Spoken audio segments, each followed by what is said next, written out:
Hello friends, मैं आयुष, मैं आप सबका इस ज्ञान गंगा यूट्यूब चैनल में स्वागत करता हूं। तो आज पढ़ेंगे जल संसाधन। उसके पहले कुछ बात कहता हूं। जल है तो कल है, आपने सुना होगा। जल ही जीवन है, जरूर आपने सुना होगा। आखिर जल की उपलब्धता और जल की ज़रूरत, उपयोग बहुत ज़्यादा है। तो ऐसे में जो जल संसाधन अर्थात वाटर रिसोर्सेज का इस्तेमाल हो रहा है भारत के स्तर पे या विश्व के स्तर पे, तो आपको मैं बताऊंगा कि जल संसाधन इंपॉर्टेंट क्यों है। दूसरी बात, आपको महसूस कराऊंगा कि जल संसाधन का उपयोग किन किन क्षेत्रों में कितने % मात्रा में हो रही है। मैं ये भी बताऊंगा कि जल संसाधन के स्रोत क्या क्या हैं, किस तरह से जल संसाधन को भौम जल संसाधन और धरातलीय जल संसाधन में वर्गीकरण किया गया है। मैं आपको ये भी बताऊंगा कि जल संसाधन का उपयोग एग्रीकल्चर के सेक्टर में कितना इस्तेमाल हो रहा है और उद्योगों में कितना हो रहा है, घरेलू कार्यों में कितना हो रहा है। आपको ये भी मैं महसूस कराऊंगा कि वर्तमान समय में भारत सरकार ने जल शक्ति मंत्रालय क्यों बनाया। वर्तमान समय में आप देख रहे होंगे एक योजना जल जीवन मिशन, जिसके तहत कहा जा रहा है कि हर घर में भारत में 2024 तक शुद्ध जल का नल प्रोवाइड कराया जाएगा। तो इतने सारे जल जल जल जल जल, तो आखिर ये क्या है जल, क्यों वाटर पढ़ना है, कितनी इंपॉर्टेंट है हमारे लिए और किस तरह का उपयोग हो रहा है भारत के स्तर पे। और अगर उपयोग हो रहा है तो क्या अति उपयोग हो रहा है, और अगर अति उपयोग हो रहा है तो इसे कैसे रोका जाए, किस तरह से एक प्राकृतिक संसाधन कहे जाने वाले, साथ साथ एक चक्रीय संसाधन कहा जाने वाले इस जल संसाधन का सुरक्षा कैसे किया जाए, किस तरह से वर्षा जल का संग्रह किया जाए। आगामी आने वाले लेक्चर में भारत सरकार की जितनी योजनाएं हैं मैं आपको सारी बताऊंगा और आपको महसूस कराऊंगा कि ये योजना क्यों आई है। यहाँ तक लेकर जाऊंगा कि ये और योजना क्या आना चाहिए, किस तरह से जल संसाधन का बचाव किया जाना चाहिए, क्योंकि प्राकृतिक संसाधन है और अगर इस तरह से वेस्ट होता चला जाएगा तो फिर बुरा इम्पैक्ट पड़ता है समाज के ऊपर। तो चलिए टॉपिक की शुरुआत करते हैं। मैं आपको मैप के माध्यम से और फ्लो चार्ट के माध्यम से, डायग्राम के माध्यम से समझाने की भरपूर कोशिश करूँगा। तो चलिए टॉपिक की शुरुआत करते हैं। तो देखिए आज का नया टॉपिक जो है आपके सामने जल संसाधन। तो सबसे पहले समझिए एक लाइन, क्योंकि सबसे ज़्यादा इम्पोर्टेंट ये लाइन है, जल ही जीवन है। आपने सुना होगा, ये बहुत बार सुना होगा, बहुत जगह लिखा हुआ आपने देखा होगा।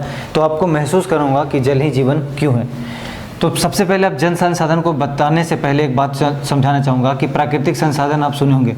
तो एक मृदा एक प्राकृतिक संसाधन है, जल एक भी प्राकृतिक संसाधन है। तो मैं क्या बता रहा हूँ आपको कि जल एक प्राकृतिक संसाधन है, साथ साथ ये एक चक्रीय संसाधन है। चक्रीय संसाधन कहने का इतना सा मतलब है कि अगर कोई भी सागर या महासागर है तो आपको पता होगा कि जब सनलाइट अर्थात सूर्य की किरणें इस पर पड़ती है तो एक का तापमान क्या होता है, इसके जो ऊपरी परत होता है उसका तापमान बढ़ जाता है। इसके कारण यहाँ से क्या होता है, वाष्पीकरण होता है और पेड़ पौधों के पास देखें तो वाष्पोत्सर्जन होता है।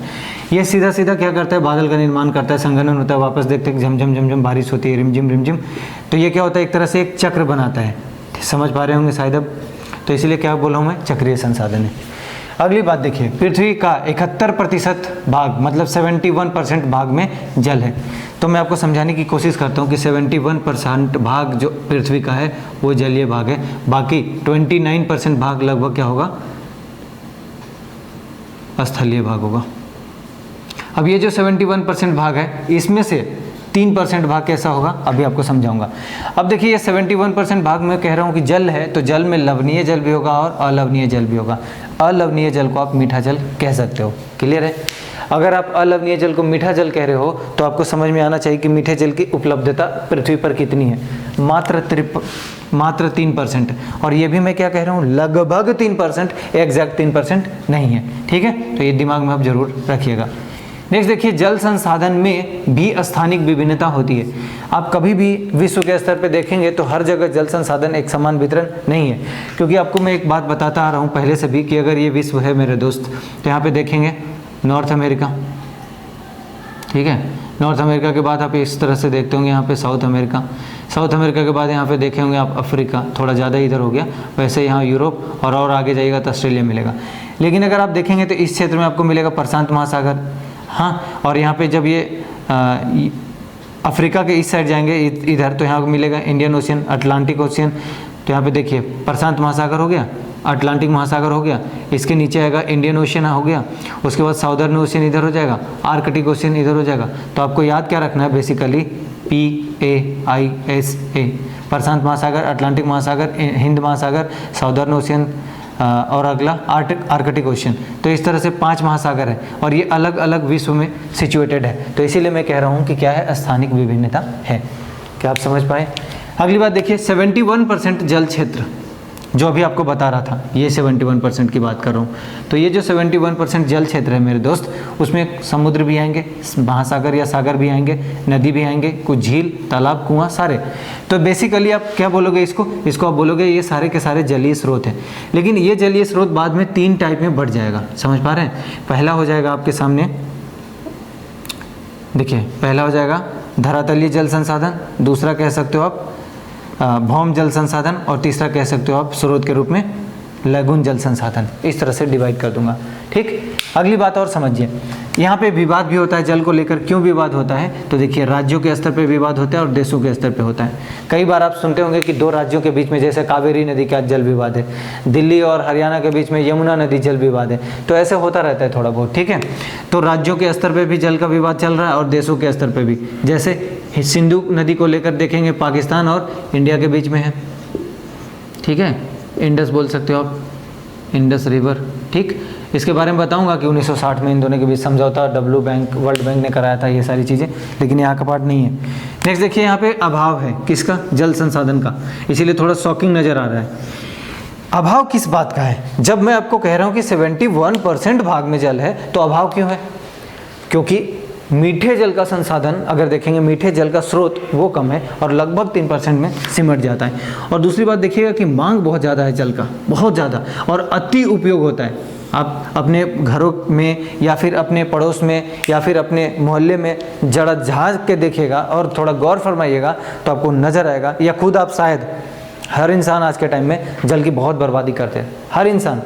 मैं भी उस लिस्ट में शायद हो जाऊँ, क्योंकि मैं कोशिश करता हूँ, लेकिन फिर भी अगर घर पे आरओ लगा रहे हो तो उसमें जल वेस्ट हो रहा है। तो इस तरह से देखेंगे तो जल की वेस्टेज बहुत ज़्यादा है, ठीक है। दूसरी बात देखिए, यहाँ पे प्रदूषण भी बहुत ज़्यादा बढ़ता चला जा रहा है। तो जब जल में प्रदूषण बढ़ता चला जाएगा तो जल संसाधन का अभाव होगा। और एक बात आप देखेंगे कि ग्राउंड वाटर जो है वो लगातार नीचे चलता चला जा रहा है। दोस्त, जितना ज़्यादा जल संसाधन बढ़ेगा उतना ज़्यादा लोगों को बेनिफिट होगा। लेकिन जल संसाधन बढ़ाने के लिए जो अभी बताया कि एक चक्रीय संसाधन है, तो क्या वर्षा जल संग्रहण को पृथ्वी पर इकट्ठा किया जा रहा है? शायद नहीं। मैं आपको एग्जांपल देता हूँ। हो सकता है आप आसपास के मोहल्ले में देखे होंगे कभी कि आपके लिए कोई प्लेग्राउंड होता था खेलने के लिए, लेकिन धीरे धीरे क्या देखें कि जनसंख्या बढ़ने के कारण उस प्लेग्राउंड में धीरे धीरे बड़े बड़े भवन बन गए या कोई इंफ्रास्ट्रक्चर का डेवलपमेंट हो गया। तो इसके कारण क्या हो रहा है, मान लीजिए वो अगर खाली ज़मीन होता तो एक तो बायोडाइवर्सिटी ज़्यादा होता, लेकिन वो भी नहीं रहा। दूसरी बात, अगर घर बन गया तो क्या वहाँ पे जो जल आती थी क्या वो नीचे रिस्क नहीं जाता होगा? क्या भवन बन जाने के बाद भी जाता होगा? नहीं। इसका मतलब कहीं ना कहीं जो वर्षा जल संग्रहण होता था वो बाधित हो रही है। तो इस वजह से मैं कह रहा हूँ कि जल का अभाव है। अगली बात देखिए, भारत में जल संसाधन 3 तरह से डिवाइड किया हुआ है। पहला धरातलीय जल संसाधन, इसको आप बोल सकते हो सतही जल संसाधन। क्या? सतही, इसका मतलब धरती के सतह पे होगा, धरती के अंदर नहीं। दूसरा बोल रहा है भौम जल संसाधन, इसका मतलब भूमि के अंदर होगा, भूमि के ऊपर नहीं। अगली बात बोल रहा है लैगून जल संसाधन, ये भी क्या होता है आप कई बार देखते होंगे, इसको बताऊंगा वहीं पे समझा दूंगा। नेक्स्ट देखिए, भारत के जल संसाधन के बारे में मैं बताऊं कि विश्व के धरातलीय क्षेत्र का लगभग 2.45% भारत में है। ध्यान रहे, धरातलीय जल क्षेत्र बोल रहा हूँ। दूसरी बात देखिए कि विश्व के जल संसाधन में भारत जल संसाधन का 4%, विश्व के जल संसाधन का 4% भारत में है, ये भी दिमाग में रखना है आपको, ठीक। अगली बात, विश्व के जनसंख्या का 16% भारत में है। हालांकि ये बढ़ता हुआ नजर आएगा थोड़े दिन के बाद, जब नया डेटा आने वाला होगा तब, मतलब 2021 का जनगणना का इंतजार करवा रहा हूँ आपसे। अगली बात देखिए, भारत में वर्ष में वर्षन से 4000 घन किलोमीटर जल की प्राप्ति होती है। ध्यान रहे, बहुत ज़्यादा है ये। लेकिन ये जो वर्षन मतलब वर्षा जल, ठीक है भाई, लेकिन वर्षा जल का हम यूज कितना करते हैं? 60% जल का ही उपयोग कर पाते हैं। तो जितना वर्षा हुआ आपके धरती पे, उसका मात्र 60%, वो भी ये ज़्यादा बोल रहा हूँ मैं, 60% का सही तरीके से उपयोग नहीं हो पाता है।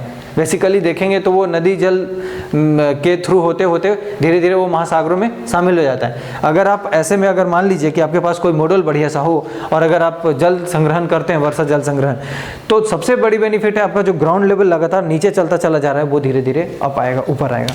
और ऐसे में माना जाता है कि जो जल की जब गर्मी पड़ती है तो जल की जो लेवल बहुत नीचे होती है वो आपको आसानी से मिल जाएगा, ठीक है। और अगर बहुत नीचे चला जाएगा तो फिर समस्याएं हैं, वो भी बताऊंगा कि आर्सेनिक वगैरह की मात्रा बढ़ जाएगा। धरातलीय जल संसाधन या इसको बोलते हैं सतही जल। धरातलीय जल संसाधन मतलब पृथ्वी के ऊपर, पृथ्वी के नीचे नहीं। क्लियर है ये बात? तो क्या क्या आ सकता है मेरे दोस्त? स्रोत क्या हो सकता है? नदियां हो सकता है, झील हो सकता है, तालाब हो सकता है। ठीक है, तालाब हो सकता है, समुद्र लिख सकते हो, महासागर लिख सकते हो, सागर लिख सकते हो, ये सारे हैं। ठीक, अगली बात देखिए, केवल 32% जल का ही उपयोग हो पाता है।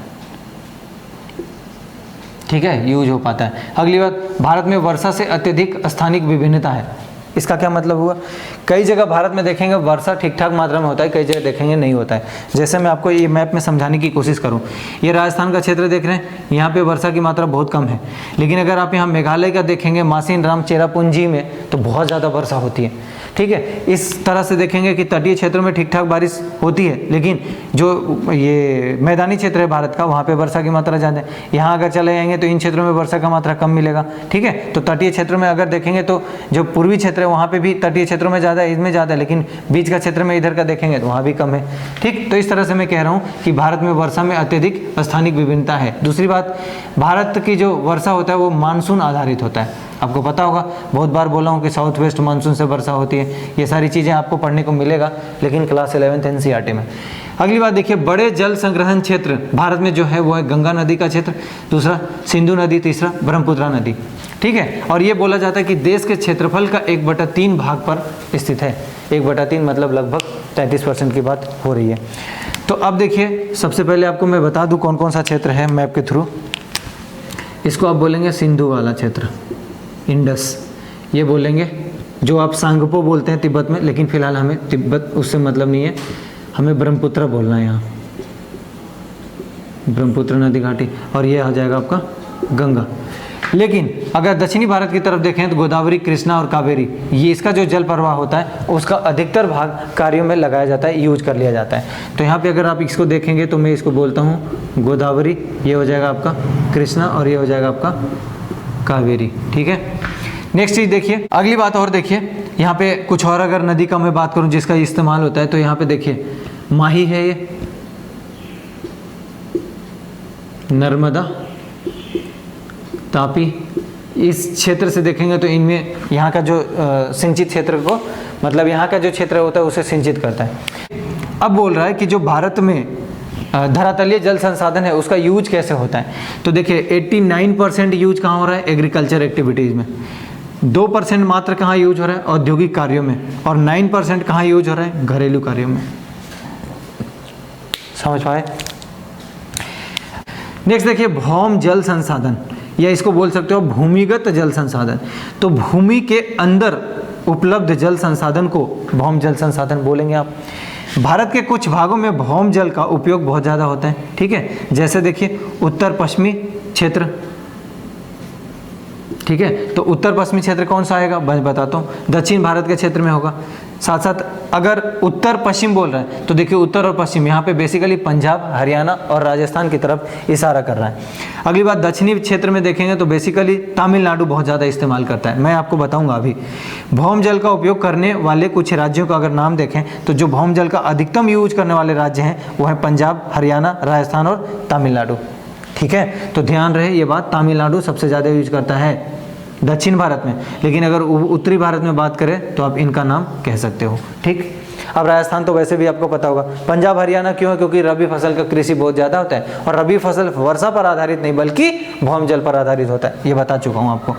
अगली बात देखिएगा, मध्यम उपयोग में तो गुजरात, बिहार, यूपी, त्रिपुरा, महाराष्ट्र, ये सारे क्या हैं? मीडियम वाले हैं। लेकिन निम्न में अगर आप देखेंगे तो वो आएगा छत्तीसगढ़, उड़ीसा और केरला। केरला में वैसे भी फ्लड आता रहता है तो उतना ज़्यादा यूज नहीं है। तो छत्तीसगढ़ हो गया, उड़ीसा हो गया और केरला हो गया। मैं समझता हूँ जरूर आपके दिमाग में ये बातें रह जाएगी। अगली चीज़ देखिए, एक फ्लो चार्ट के माध्यम से, सॉरी बार डायग्राम से, तो यहाँ पे देखिए 92% कृषि में यूज हो रहा है। वहाँ पे बता रहा था आपको 89% अभी। यहाँ पे देखिए 3% कहाँ यूज हो रहा है? घरेलू कार्यों में। और यहाँ से 5% कहाँ हो रहा है? औद्योगिक क्षेत्रों में।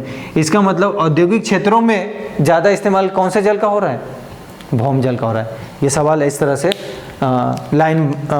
लैंग्वेज में पूछ लिया करता है, लाइन बना के, कि निम्नलिखित में से कौन सा कथन सत्य है, इस टाइप से। समझ रहे हैं? नेक्स्ट पार्ट में आइए, लैगून जल क्या होता है इसको देखेंगे। ठीक, तो लैगून जल क्या होता है? लैगून या पश्च जल बोलते हैं इसको, बेसिकली आप ब्रैकिस लेक्स कह सकते हो। ठीक, देखिए भारत की कोस्टल एरिया बहुत ज़्यादा है, आपको पता होगा भारत का कोस्टल एरिया लगभग 7517 किलोमीटर है। ये बहुत ज़्यादा होता है। कोस्टल एरिया का मतलब ये क्षेत्र से मैं बात कर रहा हूँ। अगर ये कोस्टल एरिया बहुत ज़्यादा है इसका मतलब, और दूसरी बात देखेंगे कि कोस्टल एरिया दंतुरित होता है, इंडेंटेड होता है। देखिए बोल रहा है कि कुछ राज्यों में समुद्र तट बहुत क्या है, दंतुरित है या इंडेंटेड है। इंडेंटेड का मतलब ऐसा इस तरह से होगा। कोस्टल ऐसा बिल्कुल प्लेन नहीं है जैसा मैं खींच रहा हूँ, इस तरह से होता है। ठीक, तो बहुत से क्या होता है, लैगून झीलें बन जाती है, लैगून और झीलें बन जाती है। तो अब यहाँ पे कुछ एग्जाम्पल के लिए मैंने लिया है चिल्का झील, ये उड़ीसा में पड़ेगा, आपको याद जरूर रहना चाहिए। और पुलिकट लेक ये पड़ेगा आपके पास आंध्र प्रदेश। वेम्बनाड लेक ये हो जाएगा आपका केरला में। ठीक है, तो ये सारे एग्जाम्पल किसके हैं, लैगून के हैं, और ये जरूर दिमाग में रखिएगा। लैगून में बेसिकली देखेंगे खारे जल की उपलब्धता होती है, और ऐसे में कुछ किस्म चावल की हो जाती है और कुछ नारियल की कृषि कर लिया जाता है। तो लैगून या पश्च जल का इस्तेमाल कहाँ होता है और किन क्षेत्रों में होता है और कहाँ कहाँ पे है, आप समझ पा रहे होंगे। नेक्स्ट बात देखिएगा, जल की मांग और इसका उपयोग। आप इस टॉपिक को पढ़ने से पहले सिर्फ इतना बता दीजिए कि जल का मांग वर्तमान समय में बढ़ रहा है या घट रहा है। आप बोलोगे बढ़ रहा है, मैं जानता हूँ। तो अगर बढ़ रहा है तो आप बोलोगे किस जगह पे बढ़ रहा है, क्या एग्रीकल्चर में बढ़ रहा है, इंडस्ट्री में बढ़ रहा है, या दोनों में बढ़ रहा है? बिल्कुल दोनों में बढ़ रहा है। फिर आप सोचेंगे उसका उपयोग तो बता ही दिया अभी। अब देखिए भारत एक कृषि प्रधान देश है, नजर आ गया होगा, ये कृषि करने के लिए जल का इस्तेमाल होगा। दूसरी बात 2/3 भाग पर कृषि कार्य होता है लगभग 66% के एरिया में। तो भाई अगर कृषि करना है तो जल का इस्तेमाल तो होगा। हमेशा तो बरसात नहीं होती, आपको बता ही चुका कि भारत में वर्षा बहुत मानसूनी रूप से आश्रित है। मतलब अगर मानसून ठीक रही तो वर्षा की मात्रा ठीक हुई, अदरवाइज क्या होगा, भौम जल का इस्तेमाल होगा। पंचवर्षीय योजना में भी कृषि उत्पादन को बढ़ाने पर बल दिया गया, और बढ़ाने के लिए एक नया चीज जो लाया गया उसका नाम है बहुउद्देशीय नदी घाटी परियोजना। तो बहुउद्देशीय का मतलब ही है एक से अत्यधिक यूज करना, एक से ज़्यादा चीज़ों में। जैसे सिंचाई के साथ साथ बिजली उत्पादन के लिए भी हम यूज करते हैं ना, तो इसी तरह से तो बहुउद्देशीय नदी घाटी परियोजना स्टार्ट हुआ। जैसे भाखड़ा नांगल बांध कहाँ है, किस नदी पे, याद रखिएगा ये बात, सतलज। हीराकुंड बांध किस नदी पे, महानदी पे। दामोदर नदी घाटी, तो ये तो वही है, दामोदर पे ही है। ठीक है, अगला नागार्जुन सागर, ये है आपका कृष्णा नदी। इंदिरा गांधी नहर ये कहाँ पर मिलेगा आपको, राजस्थान में। ठीक है, तो इस तरह से आप देखेंगे लगातार क्या हो रहा है, सिंचाई की व्यवस्था करने के लिए इन सारी चीज़ों पर काम किया जा रहा है ताकि भारत में सिंचाई की व्यवस्था बढ़े। आपको पहले भी कल परसों बढ़ा ही रहा था हरित क्रांति के लिए कि भारत में एक समय का ऐसा दौर था जब बहुत ज़्यादा खाद्यान्न का संकट था। खाद्यान्न का संकट से उबरने के लिए ये सारी चीज़ें की जा रही है। ठीक है, अगली बात देखिए, धरातलीय और भौम जल की सर्वाधिक उपयोग कहाँ होता है, एग्रीकल्चर के सेक्टर में। आपको अभी बता रहा था कि धरातलीय जल का उपयोग 89% होता है और 92% भौम जल का इस्तेमाल होता है एग्रीकल्चर में। क्लियर है। दूसरी बात देखिए, भविष्य में और अधिक जल की मांग किया जा रहा है। अभी आपको बता रहा था ना कि जल का इस्तेमाल बहुत ज़्यादा होगा और होता चला जा रहा है। ऐसे में आपको एक बात समझना चाहिए कि जब जल की उपयोग बहुत ज़्यादा हो रही है तो जल की उपलब्धता सीमित है, इसलिए जल का उपयोग सही तरीके से होना चाहिए, नहीं तो आपकी एक प्राकृतिक संसाधन धीरे धीरे समाप्त होता नजर आएगा। और माना जा रहा है कि अगली विश्व युद्ध हो सकती है जल के लिए। तो जल कितना इंपॉर्टेंट है। आपकी मंत्रालय देखिए, नया एक जल शक्ति मंत्रालय बना दिया गया, बहुत सारी सरकार की योजनाएं आ रही है, जल जीवन मिशन आप योजना देख रहे होंगे। तो ये सारी चीज़ों के बारे में आपको मैं ज़रूर बताऊँगा, लेकिन अगले लेक्चर में। तो फिलहाल इस चैप्टर का पार्ट 1 था ये, नेक्स्ट जब भी आएगा आपको मिल जाएगा। अगर आप लोग चैनल पर बने हैं, नए हैं, तो प्रीवियस वीडियोस को जरूर देखें, एक क्रम में देखें, आपकी समझ लिटरली बहुत ज़्यादा बढ़ जाएगा। ऐसे में क्या होगा, अगर रैंडम वीडियोस देखते रहेंगे तो शायद आपको बहुत ज़्यादा टिपिकल लगेगा, समझना आसान नहीं रह जाएगा। और अगर एक सिस्टमेटिक तरीके से आप पढ़ेंगे, आप 2-4 टॉपिक ऐसे पढ़ के देखिए, मैं आपको भरोसा दिलाता हूँ कोई ऐसी बात नहीं होगी जो आपके दिमाग में ना आए, क्योंकि इतनी सरलता से, इतनी आसानी से मैं आपके सामने चीज़ों को रखने की कोशिश करता हूँ। मैं चाहता हूँ आप महसूस करें सारी बात, इसी वजह से डायग्राम के माध्यम से, फ्लो चार्ट के माध्यम से, सरकारी योजनाओं के माध्यम से, वर्तमान सिनेरियो में जो चल रहा है उन बातों के माध्यम से मैं आपको महसूस कराने की पूरी कोशिश करता हूँ। ठीक है, तो चैनल पे बने रहिए, दोस्तों को शेयर करते रहिए। धन्यवाद।